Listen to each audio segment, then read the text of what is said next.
Hello, hello. Welcome to episode 8 of the Football Fetishists podcast. I'm your host today, George Eliopoulos, along with my boys Daniel and Darrian. How are you today? What up? All right, and we're going to do another playoff edition. Worked out pretty well last week. We're going to run through the matchups and kind of let you know who to start, who to sit, discuss some things. But first, as usual, we got to pay off a bet. And also, as usual, George, is that 5 out of 7? Yeah. 5 out of 7, George. I just want to note on Darian's mood change this week from last week. So last week, drastic improvement. Drastic improvement. In case you don't remember, the bet this week is the loser has to chug a beer out of the winner's shoe. So the winner was Darrian Matassa-Fung. So I brought my old practice cleat. Oh, baby. It was my practice cleat for about 2-3 seasons. I don't want to get cocky or anything, but I just want to point out that I'm still undefeated. I haven't worn it for a while. See what happens. Yeah, I haven't worn it for a while, but I did put my foot in it right before George. I was going to tell him after, Darrian. Like, before George got here, Darrian was, like, running around that thing barefoot. He was, like, stomping all up and down the fucking... I was going to say it directly after he chugged it. It wasn't barefoot. But you're right. It's almost better now that it's before. Okay, I didn't do it barefoot. George is pouring the beer into the cleat. I'm almost kind of glad I came in second. Because I don't have... It's just foamy and shit. Like, because not only do I not have to drink this, but I also don't have to ruin a shoe, right? So I'm glad I came in second. Oh, it's an old practice cleat. It's no big deal. Up, boys. All right, here it goes. Here it goes. Oh, shit. He took off his shirt in order to not get it on his Aaron Rodgers jersey. I just want to point that out. Yeah, he took his classic Aaron Rodgers off. All right, here we go. Nice. Oh my, he's chugging the second champion. He's getting all of it. He's getting right to the heel. He's getting all of it. Oh, he looks like he's enjoying it. Yummy. I've never seen anybody enjoy Budweiser. Oh yeah, that's a face of pure pleasure. Sorry, George. He's pretending to be gagging. Don't pretend you didn't like that. Come on, it's a dream for you to have this podcast. By the way, we are the Football Fetishists. We're just 3 guys with fetishes for foot. Good job, ball. George. But I'm really, after impressed. last week's sock bet and this week's shoe, like I'm really starting to think we just have a fetish for so feet. literally last week, I had to drink water out of George's sock, and now he has to drink beer out of my cleat. You two are foot buddies, and I'm just sitting here, woo, whippy. We're foot Eskimos, gross. I'm kind of jealous of you boys. You guys get to do all sorts of fun shit on the podcast. We're the foot boys. I haven't had to do anything Can yet. you guys stop laughing and that's enough fun? Although I am in your bullshit. I'm in last for the season-long bet, so how funny would it be if I haven't lost all season? 2 more weeks. But I lose the giant bet where I have to do 5 things on one cast? 2 more weeks. Oh, but we'll find out in 2 weeks. I'm scared. Okay, I'm done thinking about that beer because it tastes disgusting in my mouth. Let's move on. Good work, George. You came back like a champ. Okay. Yeah. Another swallower. Definitely didn't spit. Yeah, you definitely did not. Just like the other week with the wasabis, the swallower. Confirmed. Fuck. All right. Okay, let's get her going. So, first matchup of the week. Green Bay at Carolina, and obviously a lot of questions surrounding it, and that's based on the return of Aaron Rodgers and how that's going to affect the receivers and everything. So for the 100%ers, as in the guys that you are going to start almost certainly, unless for whatever reason your team is just stacked, I got basically just Cam Newton, Christian McCaffrey, and I put Aaron Rodgers on there because if you picked him up this week, you obviously needed a quarterback, and he's better than any streaming options. Do you guys do you have anything no different? Funchess, no Devontae Adams? I didn't put either of them on there for the 100%ers, but let's discuss that. I definitely put Funchess on. I would put Funchess in there. Yeah. Solid wide receiver 2 at least. Okay, fair. The Green Bay secondary, Green Bay secondary isn't the strongest. They did a decent job on Josh Gordon last week, but you know, overall, Kaiser did kill them, kinda, and Coleman had a decent game as well. You guys are right, actually. We'll put I've got actually Jamal Williams and Jordy Nelson on here as well, to be honest with you. You put Jamal Williams in the 100%ers as well. I did. 15 carries last week. He got it done in the red zone. He had 69 yards in receptions. I think Jamal Williams is safe. Okay, so even against the best run defense in the league, potentially. So here then, I'll give you my disagreement because I don't think he's very safe. I think he could be a good play this week. I think he's worth starting in a lot of situations. But what scares me a lot is that, the offense, changes completely now that Aaron Rodgers is here. But also, I look back to the beginning of the season when he was slated as the number 2 guy to start off the year behind Ty Montgomery. And it was clear that Aaron Rodgers didn't trust him and Mike McCarthy didn't trust him in important situations early on. And now he comes back. I don't know what kind of trust Aaron Rodgers has with him if he wants him in on second and third down work. And my whole point is he might be great, but he also might only get a few carries and give up work to Aaron Jones and just lose a role in this game with Aaron Rodgers coming back. Wasn't Aaron Rodgers number one guy Montgomery, and Montgomery's kind of on IR now. So and with Aaron Jones, he's got -2 yards last week on 4 carries. I don't think you can trust Aaron Jones at all, and I think it should be Jamal Williams back. Oh, I'm not saying to trust Aaron Jones at all, but before, when Montgomery was having some injury issues, it was Jones that went in there before Jamal Williams, back when Aaron Rodgers was around. All I'm saying is I think there's more risk than usual. I agree. I think he's got a high ceiling, for sure. He can, put up some numbers, but the floor is kind of dropping out from him. Adam Jones will get some touches, absolutely, especially in the passing game. And I think Aaron Rodgers in the game sets up a game script for more of a passing attack, kind of stay away from that Carolina run defense and play more out of the gun. So we'll see what happens. I was just looking at his play last week. He's definitely got a high ceiling. I think maybe he's not a must start. He's been on fire. Because Aaron Rodgers never has really used his running back in history. So not a must start, but I mean, depending on your situation, you're flex probably play for sure. For sure.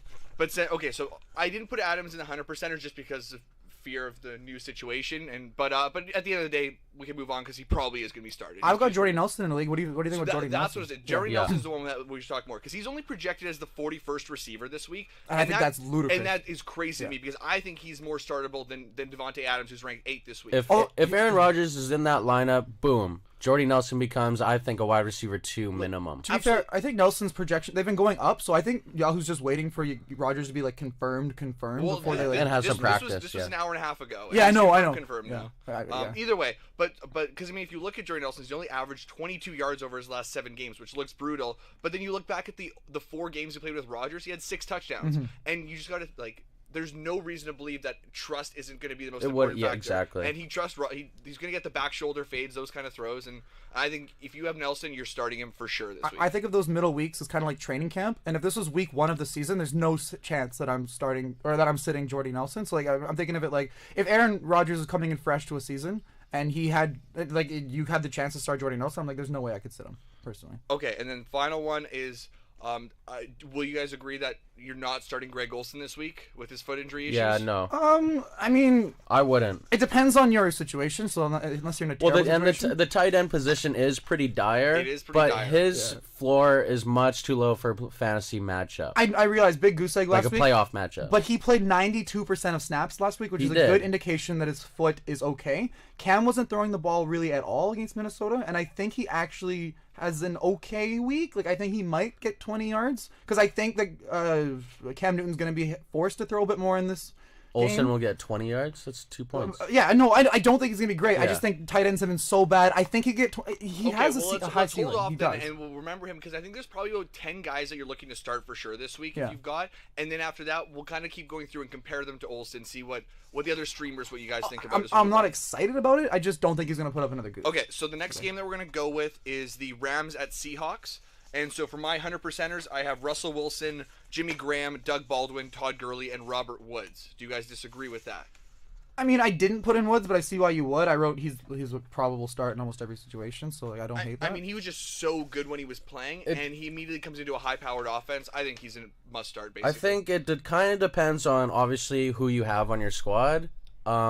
He has some risk, right? Because, the injury, one hit, it was a shoulder injury, right? Shoulder injury is one hit away from re-aggravating it.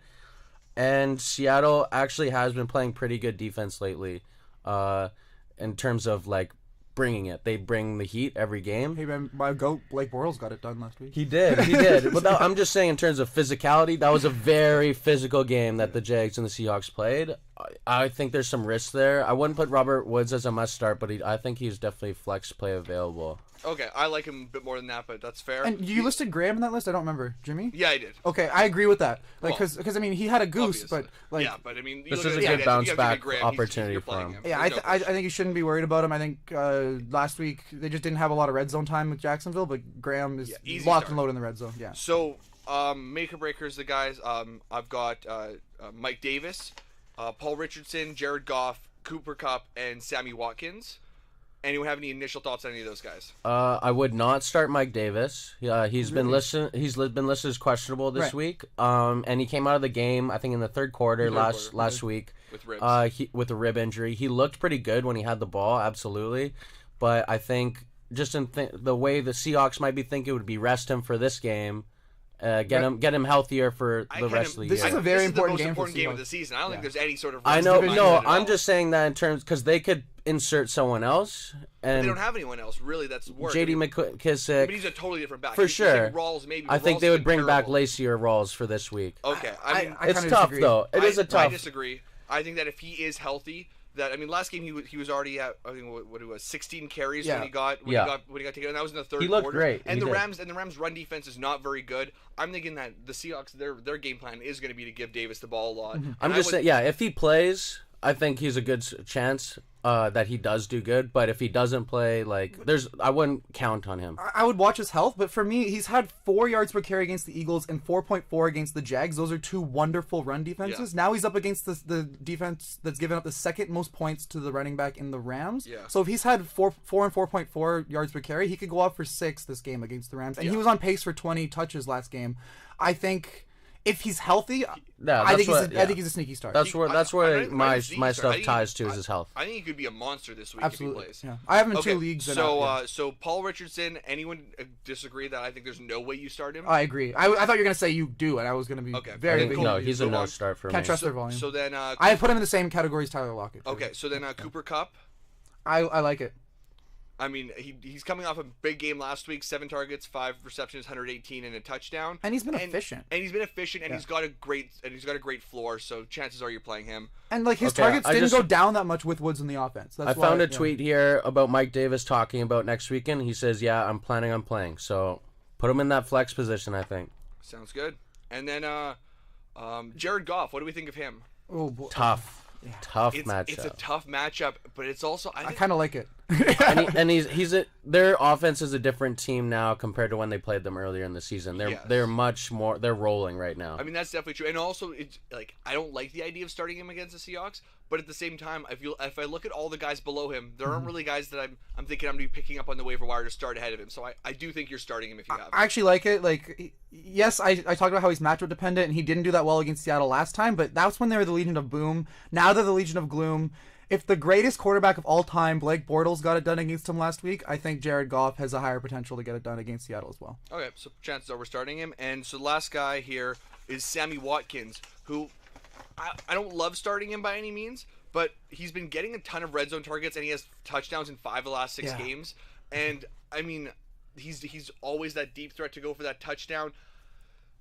I don't like starting him because his floor is pretty low if he doesn't catch a touchdown, but he's been consistently getting touchdowns. So I don't know. You're right. Touchdowns in 5 of the last 6. He's had his target share he's been averaging 6 targets in the last 3 weeks, which I like.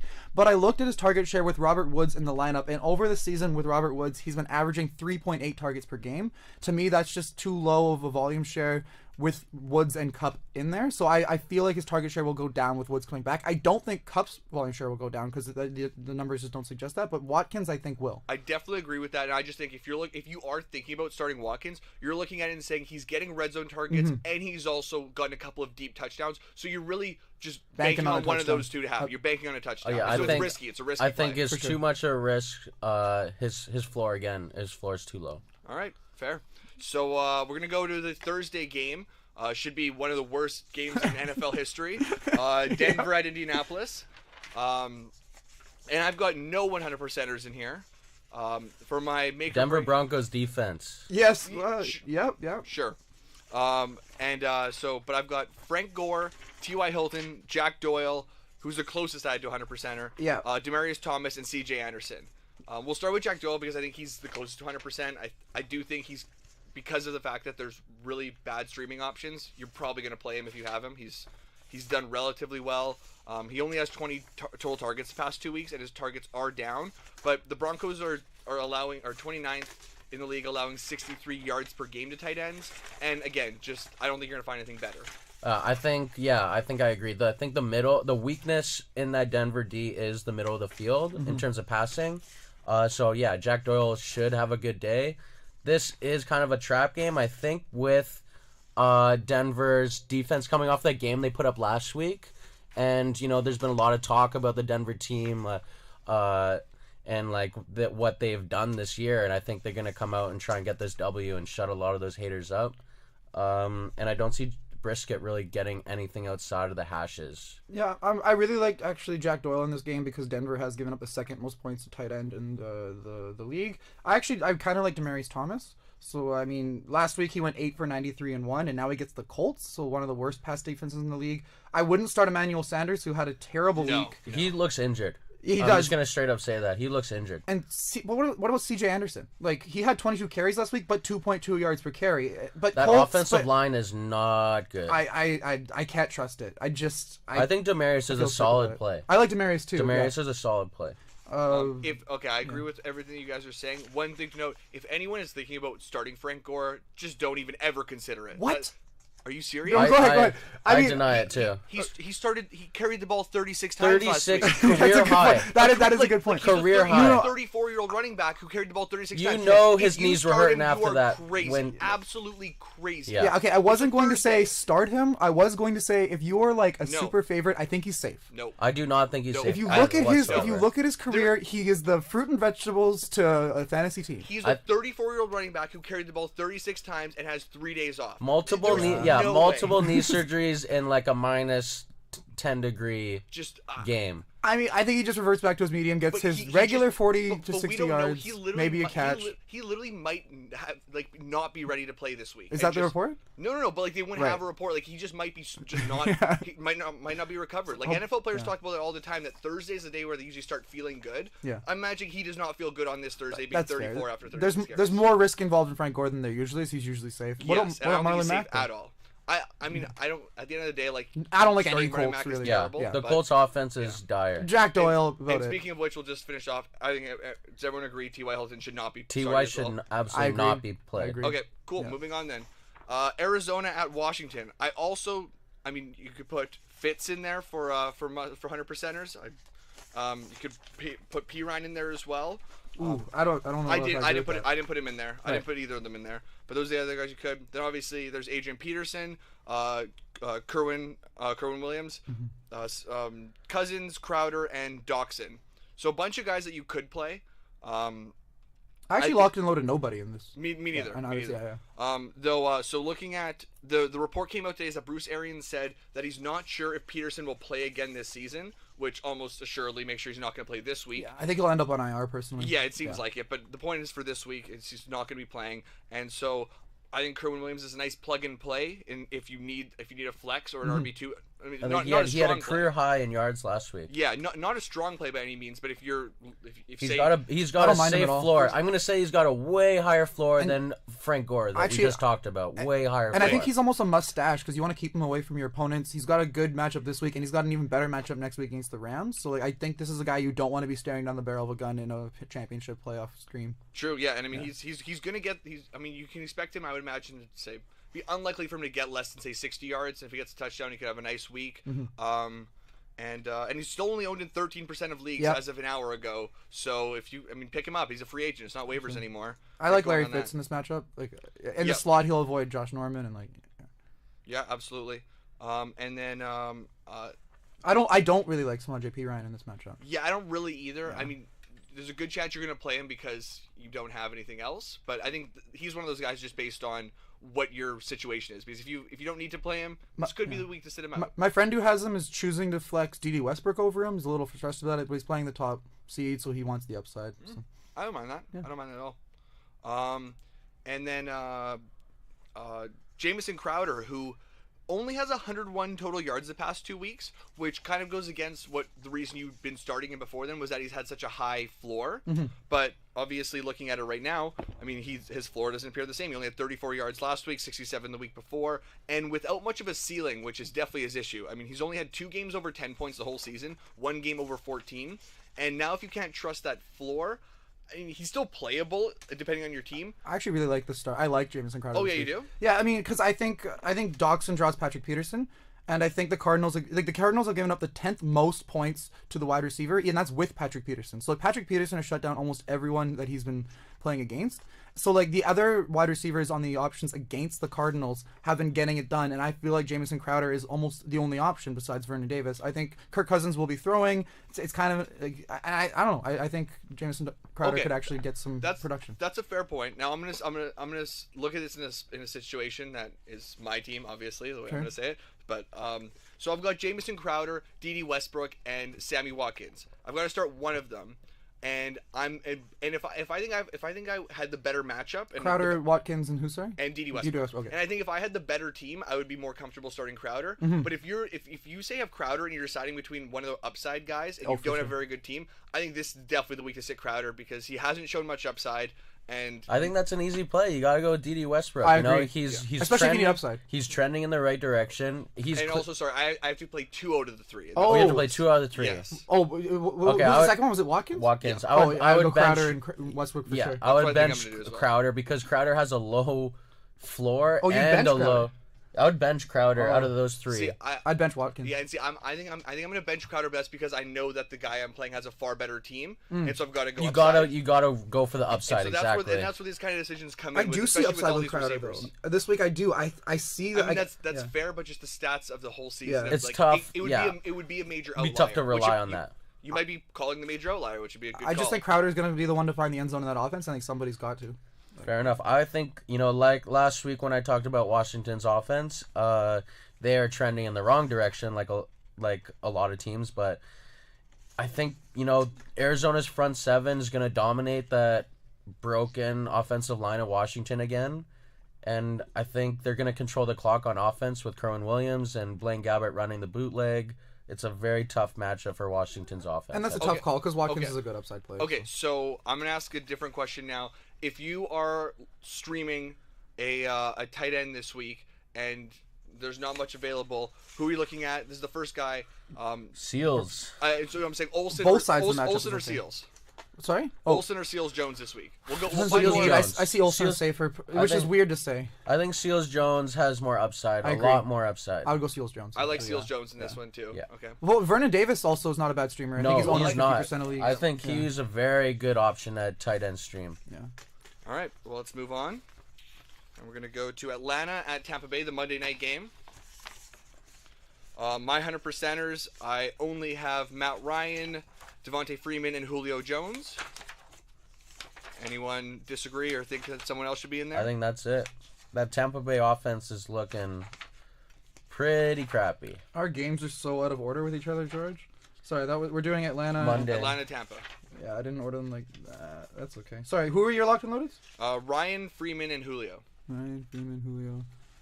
Yeah, I agree with that. And then my make or breaks are Mohamed Sanu, Tevin Coleman, Jameis Winston, Mike Evans, Peyton Barber, and I even just threw in Cameron Brate. I think I would actually put Sanu in the must start.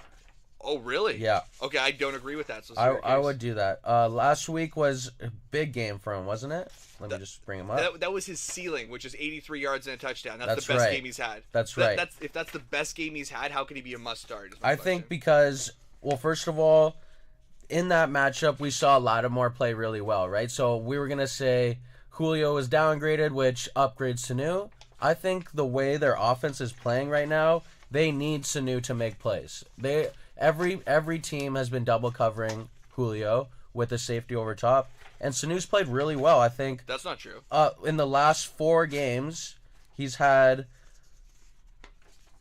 three touchdowns. Oh, sorry, he's had a lot of production. Nope, I don't know about that. He's had like 8 points. Well, one of them he threw a touchdown. He threw a touchdown. That's what it was. That's a fluke play. He threw a touchdown. And anyways, in my league, we do points per reception, but he's had over 10 points 3 of the last 4 weeks. With PPR.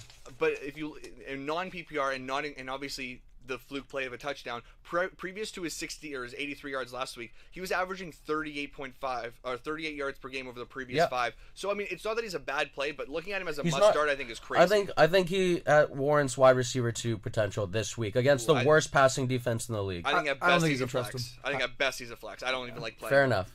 Okay. What about Peyton Barber? Anyone have any opinions on that? I like the look of Doug Martin in the last game. I think his usage was high enough that like sorry what? Peyton Barber? Martin's usage? It just seemed like Martin, like he was kind of involved in the offense last week, wasn't he? He scored the touchdown. No, he started well, and then he fumbled, and then he didn't get any touches after that. Well, I think they'll go back to him. I don't think they'll just give up on him. I don't know. I mean, but then like Barber got the ball afterwards. Yeah, 13 touches. And went 12 for 58 after, and then didn't give up the ball at all. Yeah. I mean, I don't like starting Barber either. I don't like, but I don't like starting. I definitely. I think that I wouldn't touch either one. Oh, no, I wouldn't touch Doug Martin. I just don't think they're going to give up on him. I don't think he's going to disappear out of the offense. Is my point. He still got 10 carries last week. I mean, I know they stopped using him after the fumble, but like I think they'll go back to him this week, and I don't think they're just going to give up on him. Okay, what about Mike Evans? Because I think at the end of the day, if you have him, you have to start him because he's Mike Evans. But if he was anyone else, you wouldn't start him. His stats have been just garbage. Horrible. Like his last 2 games, he's gotten 11 targets, 4 receptions, 58 yards, no touchdowns, and he hasn't caught a touchdown or gotten double-digit points since week 7. Like I get that you're gonna start him, but Jesus, like that's a bad play right now. I think where you drafted him and his value, where you thought his value would be, you're obviously very disappointed.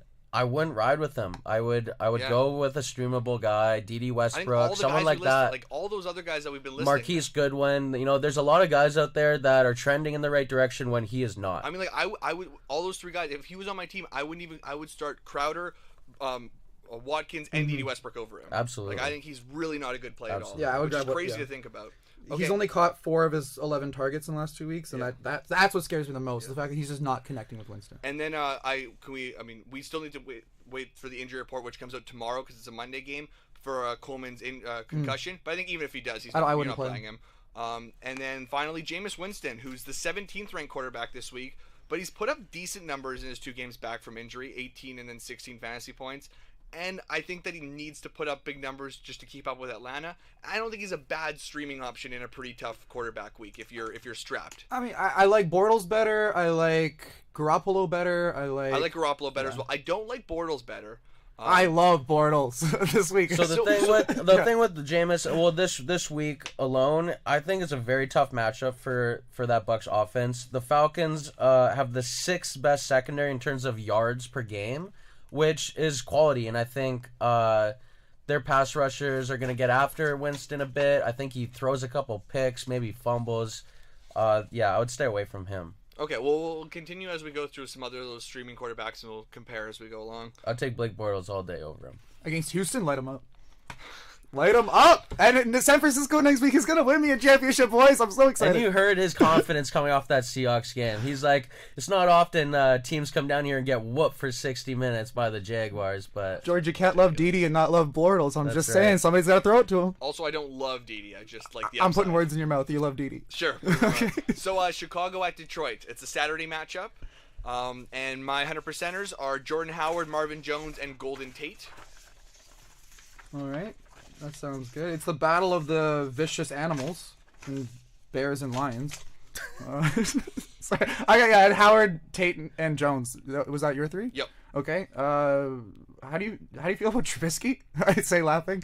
Like again, I had okay week last week, but I think that's just not a good matchup. I just wrote it down. Don't touch him. We're not. Don't touch him. Trubisky. Okay. I was laughing as I said it. The one guy I would like to bring up is Theo Riddick.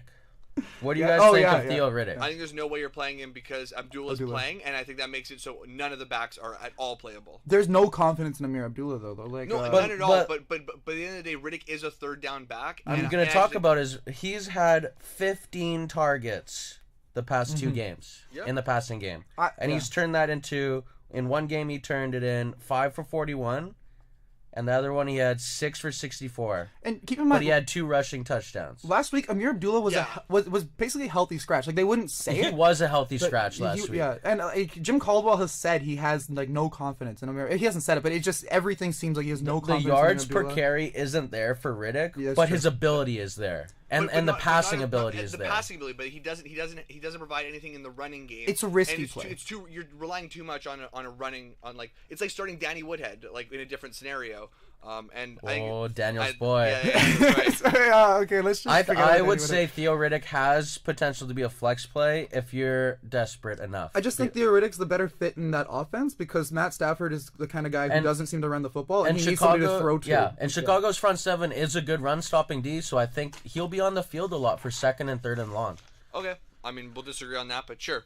What about Eric Ebron as a streamer? Roto World had a really funny headline on him that came out the other day. The headline read, Ebron randomly catches career-high 10 passes. That's pretty random. I was just like, Roto World. He did look impressive, I gotta say. He looked good. I don't know, 10 of 11 targets for 94 yards.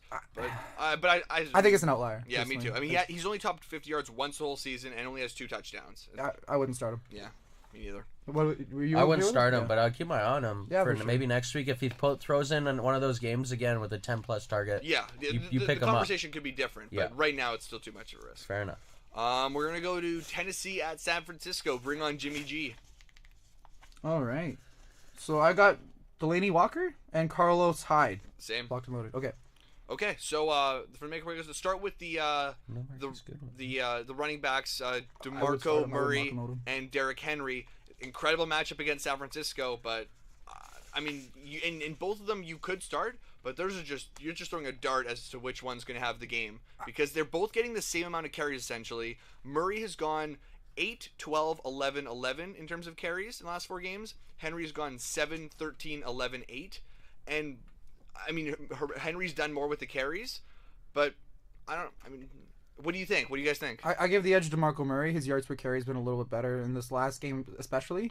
And I just think... Okay, you say the edge, but like, would you play both of them? None of them? I would want to play neither, but if I were to play one, I'd play DeMarco Murray. For sure. I think it's tough. I think both guys, have had their times to shine, and they didn't. So I think they've both left a lot of yards on the board, on the field. And yeah, I think both of them are pretty tough to play with confidence. I also think that if you drafted DeMarco Murray and you have DeMarco Murray, the chances of you playing in the semifinals are pretty low. But like, if you have DeMarco Murray, I don't hate him this week. Like I don't hate it. Yeah, and I don't hate him. I think Derrick Henry, he barely salvaged his fantasy week last week because of the touchdown. Like he had 2.5 yards per carry. He had a bad fantasy day except for that one touchdown. If you're trusting either of them, you're making a mistake. You just might have to start one of them out of desperation. Right. Because I don't like the San Francisco defense, right? So I mean, I don't mind DeMarco Murray. Are we going to talk about Marquise Goodwin here? And I was about to say, I almost put Marquise Goodwin in my 100%ers because I think he's basically a start. I couldn't put him in my 100%ers because my friend 12 targets last week. Yeah. 12. 6 for 106. He's had 8 for 8 for 99 and 6 out of 12 for 106 the past 2 weeks. I think he's a must start at this point. It's very close to. I mean, it's a great matchup against Tennessee. They're the 10th worst against wide receivers. Asking for a friend. My friend has AJ Green, Doug Baldwin, Jordy Nelson, and Marquise Goodwin. Is there any one of those 3 guys you can slot Marquise Goodwin over? Well, is he a flex option as well? Well, no. There's 2 wide receivers and 1 flex in this league. So like my friend can only start 3 wide receivers max. Can you? My friend is really considering benching AJ Green for this guy. This is how good I think Dan Marquise only Goodwin does this podcast to get fantasy advice exactly for his own team. Yeah. No, that's what it's my friend, man. I'm trying to give advice to my friend. Oh yeah, I forgot. Yeah, I think that friend has to leave him on the bench. Me, myself, and I, right? I think that Marquise Goodwin, if you picked him up in the last week, he might lead your fantasy to a good win. I think he's been a must play. If you've started him if you've been starting him the past 2 weeks, you keep rolling him out there. Okay, and I know we never talk about kickers. I hate kickers, but I don't think kickers belong in fantasy Robbie football. Gould, if he's on your waiver wire, pick him up. Jimmy G has done a great job of finishing drives with points, no matter field goals or touchdowns. Okay, he's done a great job getting them into position. Speaking of Jimmy G, would you consider starting him this week? If you're looking He's got stream? a great matchup. I just don't think he has enough weapons around him enough to put in the touchdowns. Yeah, I think the yards are there, but the touchdowns won't be. I agree. Jimmy G's a good enough quarterback to get to the red zone, but his weapons aren't enough to finish them off. That's why I think Robbie Gould's been seeing such good production with Jimmy Garoppolo. I've been looking at that myself, and I've been trying to decide between Garoppolo and Coons because I love the Chargers. Okay, Garoppolo or Winston? Garoppolo. I think his passing percentage is just... Garoppolo or Bortles? Bortles. Okay. Boom. We're in sync over here in this room. All right, and then actually, I like the Titans' defense before we move on. Okay. Because San Francisco, right? Like. What about Garoppolo or Mariota? Garoppolo. Mariota is the dumpster fire. Couldn't agree more. He relies on rushing touchdowns and rushing yards. And he's got a knee injury, so not happening. There's nothing. Okay, Cincinnati at Minnesota. My 100%ers are A.J. Green, Adam Thielen, and Kyle Rudolph. A.J. Green, Adam Thielen, and Kyle Rudolph. I agree. Oh, Rudolph's in a walking boot? Yes, he is. That's what I was going to say. That's a big red flag this week. He may not play. How do you feel about Stefan Diggs? I think there's no chance at all that you should be starting him. I mean, maybe I think his floor is way too low. He's one of those guys that's a boom or bust guy, but the production hasn't been there. Without any boom. I know. He had 10 targets last week. There. He had 10 targets last week. That's a good sign of volume. But how many yards did he get? I think he had 60, 62. And he's averaging 48 over the last 4. No TDs. Has only 1 touchdown since week 3. It's true. Cincinnati's also when he's a guy that his only production comes from yards. Cincinnati's only giving up 213 yards per game in the passing. They're I think there's all the guys that we've listed. They're the 4th podcast, best passing defense for yards. Just all the guys we've listed should be started ahead of Diggs. You're right. And the reason I don't love him actually is because I think the Vikings are going to get up in this game. So I think that Case Keenum's going to have no reason to throw a deep ball. Case Keenum's going to have no reason to be throwing because I think he's just going to rely on the run game. Move on then, because there's no way you should start him. Fair. And if Kyle Rudolph is out though, yeah. Maybe. Either way, I don't think you should start. I think Thielen will soak up those middle of the field targets. Right. There are just too many receivers that are producing late in the season that you can pick up or have on your bench. Well, how do you feel about Latavius Murray? He let people down in a big way last week. I still think he should be played. He's had 1 bad week after a lot of consistent plays. It's the same idea also. You think they're going to go up? I think they're going to go up as well. And I think it's about bounce back opportunity for him. Yeah, and I think in games that they're winning, Latavius Murray's money, and I think games that they're losing, Jerick McKinnon is better. But this should be a game they win. So what about the Mixon-Geo backfield? I like Bernard without Mixon, and I like neither of them with Mixon. Mixon is questionable this week and trending to play. Yeah. And if he does play, I think you're not starting either of them. And that's exactly where I was going with that. I think if he plays, he makes both of them. Cool. Not against the Vikings run defense. Not against the Vikings. We're all on board with that. Okay, we're going to go to Philly at the Giants. And my only 100%ers are the 2 tight ends, Zach Ertz and Evan Ingram. I do think you have to be careful at Evan Ingram, but I agree you play him. But it's who are you going to play ahead of him, right? Yeah, you're right. And he has been productive. He's had a few quiet weeks here and there, but overall he's been a productive tight end. I only said that because the Eagles have been so good against the tight end this season. True, but it's just you're not going to play anyone over him, right? Yeah, fair. I mean, how do you feel about Nick Foles as a streamer? We haven't really talked about Nick Foles, but I feel like he's not the worst. It's not the worst stream in the world. He's got enough weapons to bring his play up. And we've seen him play well as a starter before. He's definitely one of the better backups in the league, but there is a reason he's a backup. Mm-hmm. I just think this is a great matchup for Philly in general. I think they're going to walk all over my Giants as we're playing for next year. The one guy that I would keep an eye on is Zach Ertz. If he is out, then that makes Trey Burton a must start again. And then Jay Ajayi. Of the running backs, I think Blunt is completely unplayable as well as Clement. And then Ajayi, I like him. You do? I do. I mean, he's had 7 yards per carry with the Eagles in his game. So, that's what we were kind of saying when he got traded there, is that he'd have less carries but a really good yards per carry. Last game, he finally got 15 carries, and I think that this whole 3 running back thing was kind of a Carson Wentz thing. I don't know if Nick Foles is going to have that same kind of deal. And I think Nick Foles, if he goes to the most talented running back, is clearly been Jay Ajayi. So I could see volume going up for Jay Ajayi with a really good offensive line. I really like Jay Ajayi in this game. Okay, I mean, first of all, I would just say, Nick Foles doesn't decide who gets to play. Yeah, they're going to run the ball. The game script is completely going to change. They're running the ball, at least 65 to 70% of the game. I think it's fair to say Ajayi could be the guy that wins you the game this week, but they do also have 3 running backs, and it's a brand new quarterback. And they do rotate those guys through. Then they haven't shown any reason not to believe they won't do that. Yeah. I just think Giants have a bad run defense, and Ajayi's 7 yards per carry. You can't really that's amazing. No, it is, but it is just looking at he did get 15 carries last week, but it was the first time he's gotten double digits. Yeah. And that could be the trend that he. And you can tell Doug Peterson likes using that committee because it keeps them all fresh and they all bring something different to the table. What about Sterling Shepard? I wouldn't do it. I wouldn't touch him this week. I think Philly's defense is much too good. Yeah, I wouldn't trust. I don't trust any Giants beyond maybe Evan Ingram. Yeah, no one. The targets could be there, but what is the quality? And you were right on the quality of targets. You were right on Darko last week, George. 2.9 yards per carry this last week. I mean, Maybe I just don't think Giants can run the ball. Yeah, they can't. Yeah, I think that's front seven is much too good. In these last couple games, there's no run game at all, and Dark was not startable. Absolutely. What about I think Alshon Jeffrey should be started. I didn't put him in as a 100%er, but at the end, especially with a new quarterback, he's this massive catch radius guy. He's a very touchdown dependent receiver, which worries me with Nick Foles. I'll put it that way. I just like there's no Jenkins on the Giants. Right? Yeah. So I mean, yeah. I like the no Jenkins, and I like the fact that with probably not that much chemistry with anyone, with Aguilar or whatever, you're looking at this guy who just has a massive catch radius and would make life a lot easier for Foles. It's just, I'm just worried about the touchdown dependency. I think Nick Foles, he can play, but, how open is Jeffrey getting? He's high-pointing the ball, which means you got to be accurate to get him the touchdowns. Darren, would you have the balls to start Dede over? I would definitely have the balls to start Dede over. All right. I mean, I also think if you have Alshon Jeffrey, you might not have enough other weapons to sit him. I would start him. Yeah, I think he's an okay, decent start. I'm not loving him, but he's a decent start. I wouldn't expect more than 10, 12 points. And locked and loaded are the Philly defense, but I don't think anybody needs to be told that. Philly defense against the Giants, lock and load them.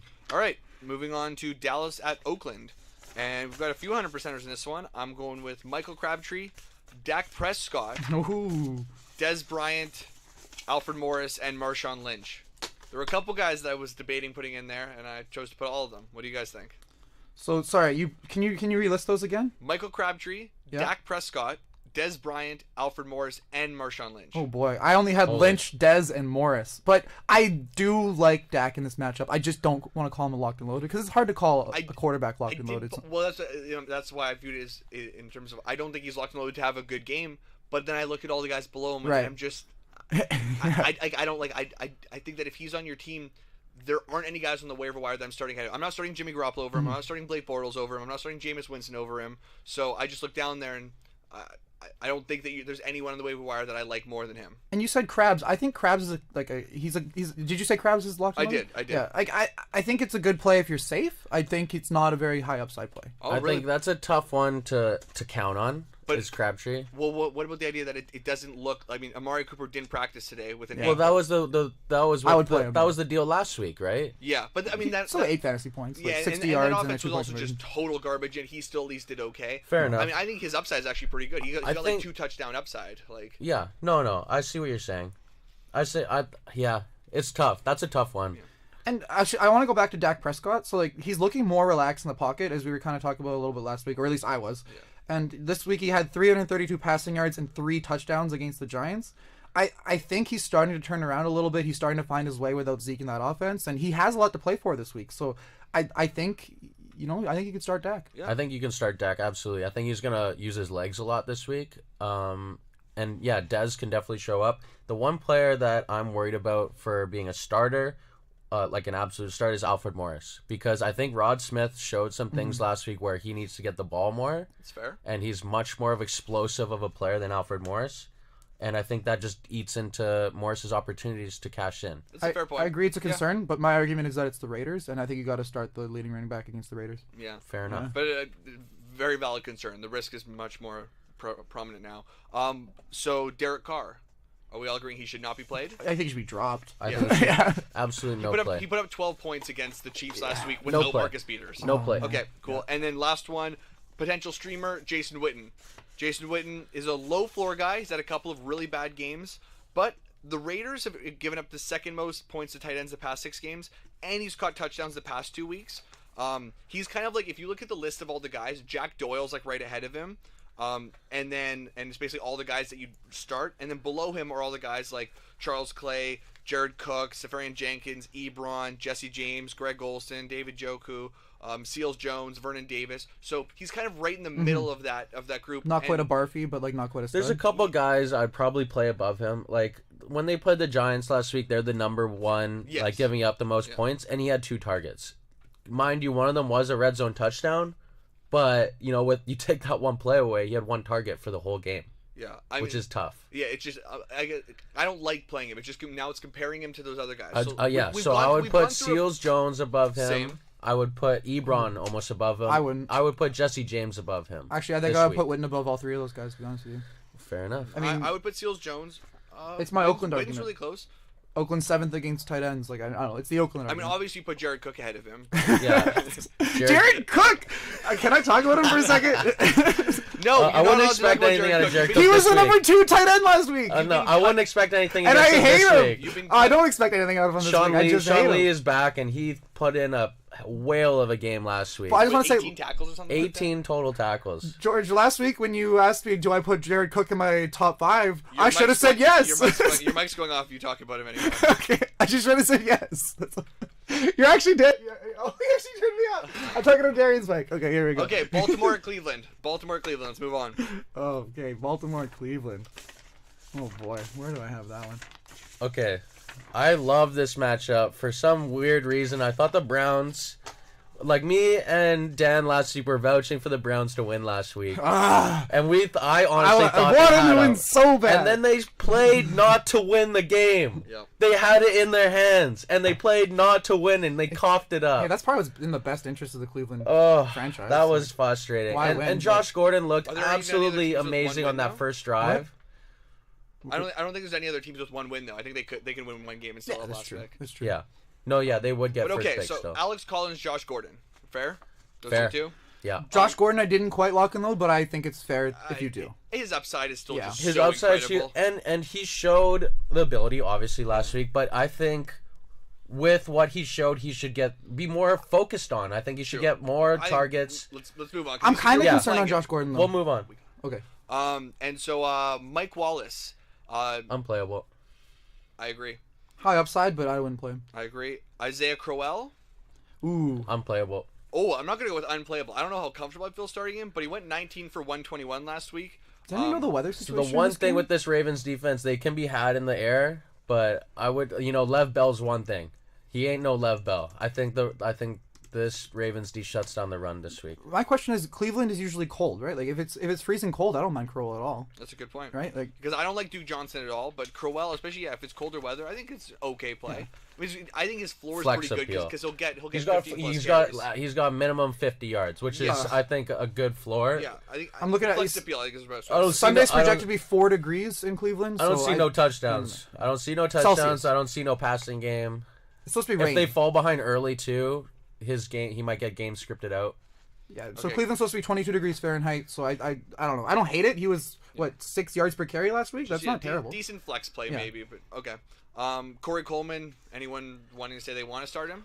He looked good. He did. He looked good, and he looked a lot more comfortable than Josh Gordon did throughout the game. Yeah, Josh Gordon, it's like he got touched on his routes, and it's like he almost gave up on his routes sometimes. So his first drive was great. Corey Coleman, I don't think you can endorse 2 wide receivers in Cleveland. I don't think Deshaun Geyser can support 2. That's the thing. I don't like Coleman. I actually think if you're going to decide between the two, I think neither of them are playable.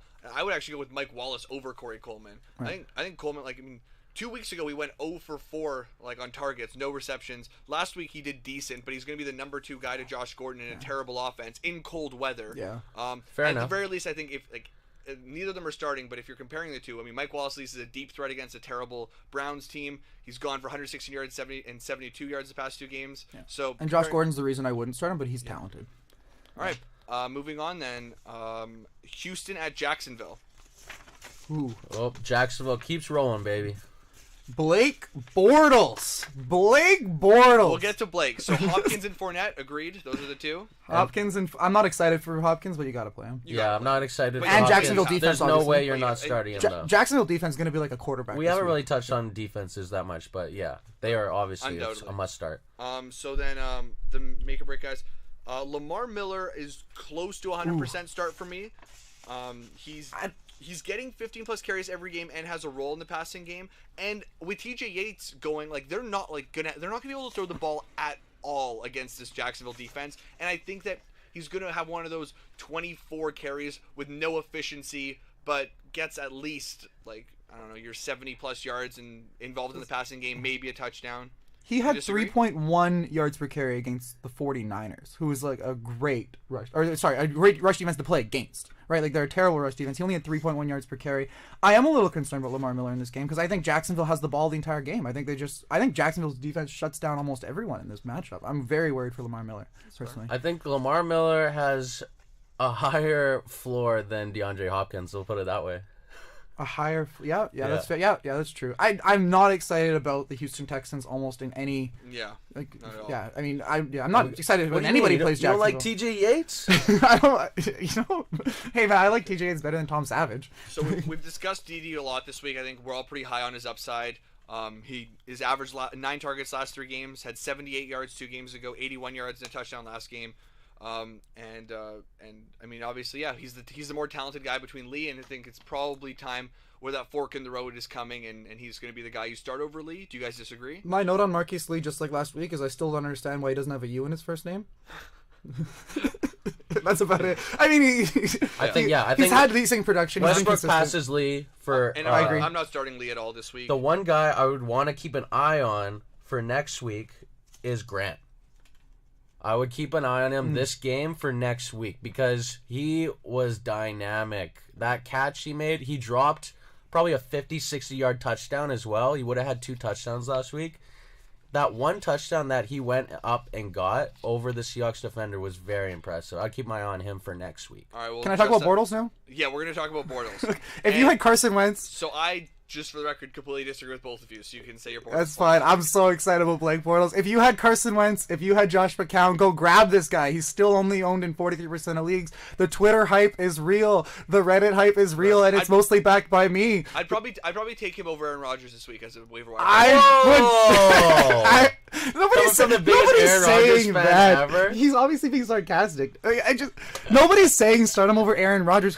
I'm saying if you need a streamer, he's gonna be great. I think it could win people leagues. Houston and San Francisco. He's been good. Like, you've done nothing but give me all the points. I'm gonna tell you why not to start him. Because he's Blake Bortles? No, not because he's Blake Bortles. Because you look at the matchup and you're like, oh, it's a great matchup. I think it's a horrible matchup for a quarterback. What? Because they're gonna kill them. They're gonna score 21 points on defense against the Houston offense, and they're going to not need to throw the ball at all, I think it's going to be the all-time game manager game, and he's going to go 11 for 14 for 150 yards, a touchdown and a pick, and he's not going to put up anything fantasy-wise because of how bad they're going to kill them this week at home. There's a point I'd like to argue about that is Houston's run defense is, I think, top 5?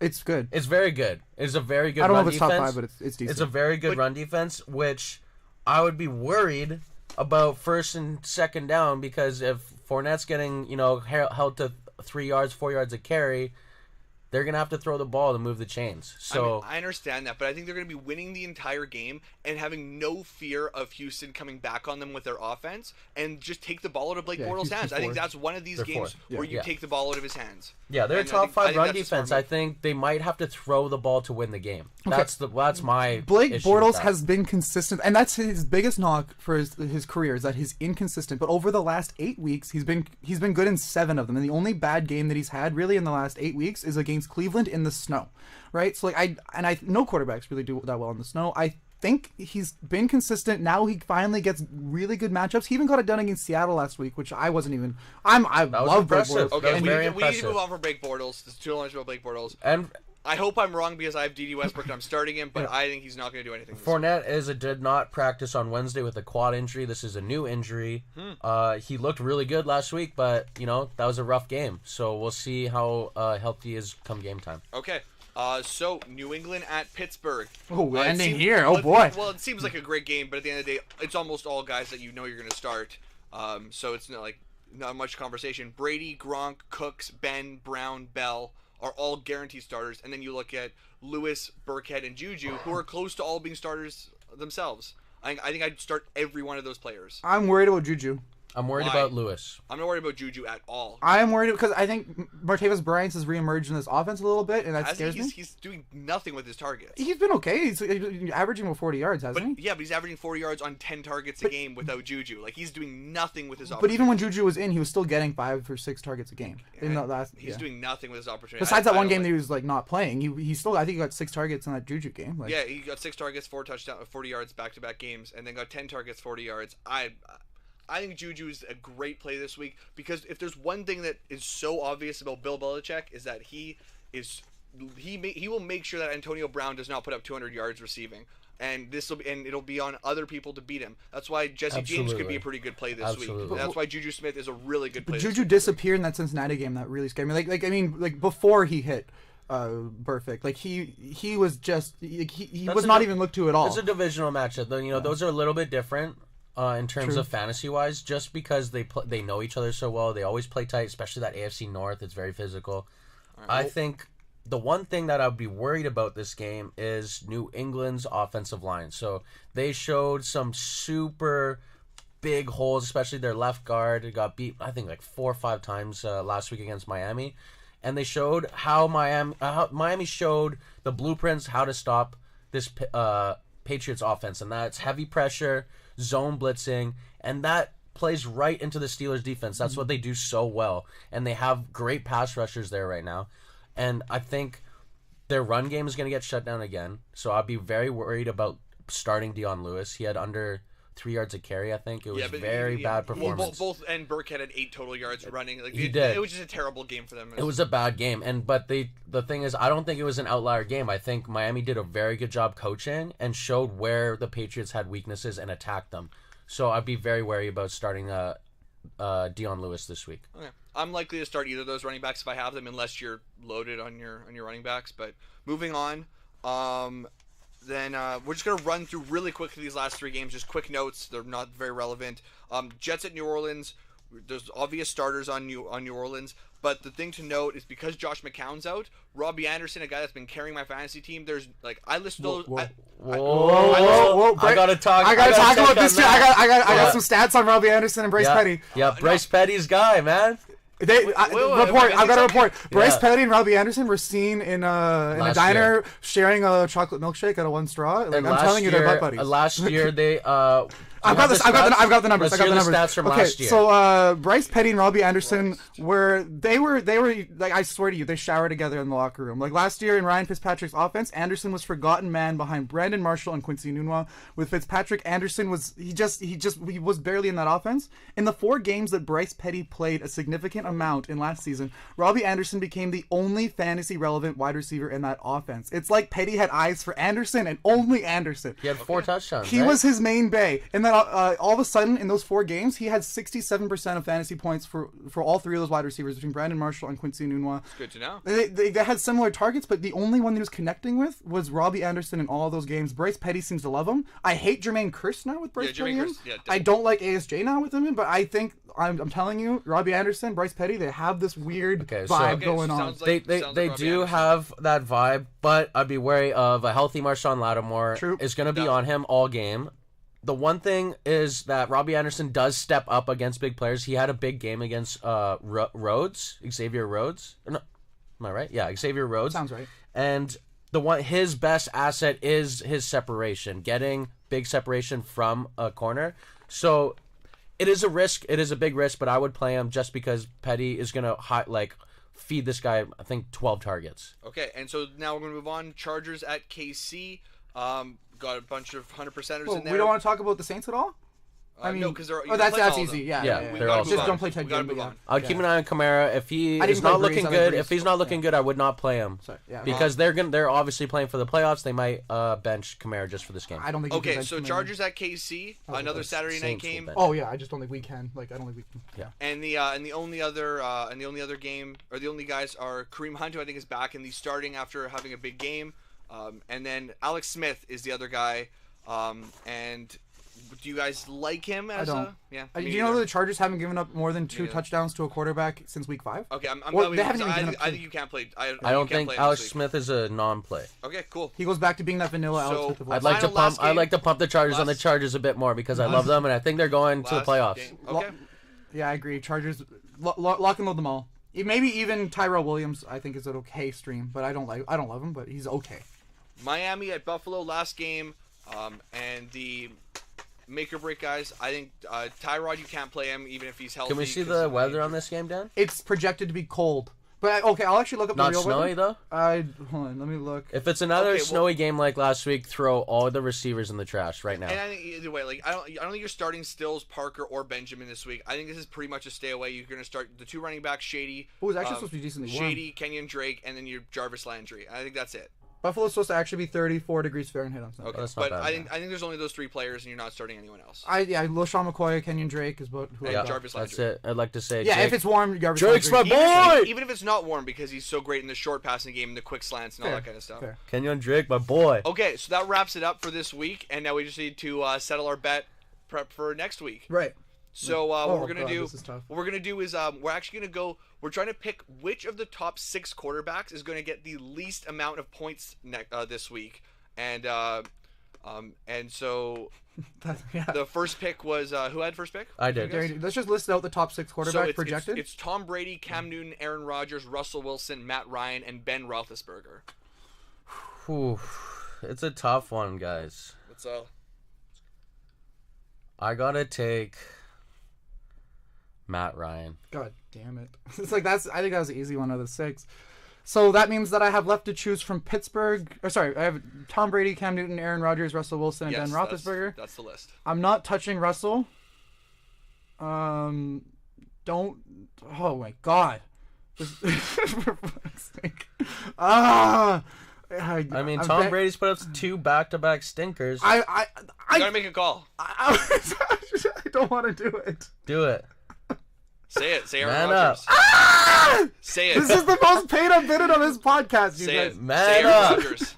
Say it. Put on your big boy pants. You know what? I want you to have to take Aaron Rodgers. Say it. I'm not taking I'm Aaron taking Rodgers. Tom Brady. Oh! He takes Tom Brady, his own fantasy quarterback, I must say. That's great. Oh my God! I'm in so much pain. You're gonna get what you deserve for picking against him. I'm going Russell Wilson, and Oh, number 1 fantasy quarterback? I'm going Russell Wilson. Done. Oh, I'm betting boy. you Tom Brady. What is my life right Oh, Easy. boy. Okay, and then the repercussions next week will be the loser eats a chicken foot on air, and we'll have fun with that. Actually, I kind of hope I lose. This sounds Boiled. delicious. I'm just going to boil it. Oh, I really right. want to try chicken foot. Thanks. We'll talk to you next week. Hopefully you do. Oh, baby. Thanks for listening, guys. Thank you.